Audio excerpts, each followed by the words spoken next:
الہ العالمین، ماں باپ تو عظیم سرمایہ ہوتے، تو نے سارے اٹھا لیے، کہاں جان بوجھ کے اٹھائے، کہاں کیوں، کہاں کل فاران کی چوٹی پر میرا محبوب کس باپ کو آواز دے گا، شیعہ ابی طالب کی 3 سالہ قید میں کس باپ کو آواز دے گا، صحن حرم کے اندر خطبے کے وقت کس باپ کو آواز دے گا، بدر کے اندر، احد کے اندر، حنین کے اندر، تبوک کے اندر کس باپ کو آواز دے گا۔ ارے او یتیم، ابھی سے مجھے پکارنے کی عادت بنا لے، پکارنا تیرا کام ہوگا، زندگی بھر یتیم کو سہارا دینا میرا کام ہوگا۔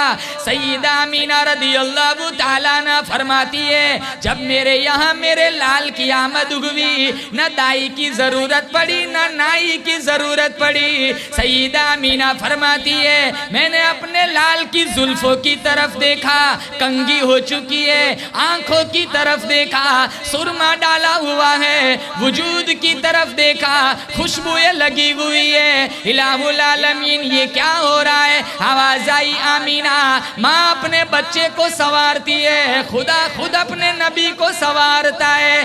آمینہ رضی اللہ تعالیٰ عنہ فرماتی ہے، قحط دور ہو گیا، آسمان کے تارے ٹوٹ ٹوٹ کے مجھے سلامی دینے کے لیے آ رہے، پورے مکے کے اندر خوشبوئیں پھیل جاتی ہیں، پورے مکے کے اندر روشنیاں پھیل جاتی ہے۔ پوچھا الہ العالمین، یہ روشنی کیا ہے؟ آواز آئی آمینہ، آج تیرا گھر روشن ہے، کل حلیمہ کا گھر روشن ہوگا، پھر خدیجہ کا گھر روشن ہوگا، پھر 1,44,000 صحابہ کا سینہ روشن ہوگا۔ تیرا لال جن گلیوں سے گزرے گا گلیاں روشن کر دوں گا، جن غاروں سے گزرے گا غاریں روشن کر دوں گا۔ پوچھا کیوں؟ اللہ کا قرآن کہتا ہے، اِنَّا أَرْسَلْنَاكَ شَاهِدًا وَمُبَشِّرًا وَنَذِيرًا وَدَاعِيًا إِلَى اللَّهِ بِإِذْنِهِ وَسِرَاجًا مُنِيرًا۔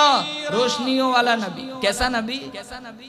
زور سے بولو، روشنیوں والا نبی اللہ نے مجھے اور آپ کو عطا فرمایا۔ اندھیرا ہم نے بھی چھایا ہے، غرض چاروں سمت اندھیرا ہی اندھیرا تھا، غرض چاروں سمت اندھیرا ہی اندھیرا تھا۔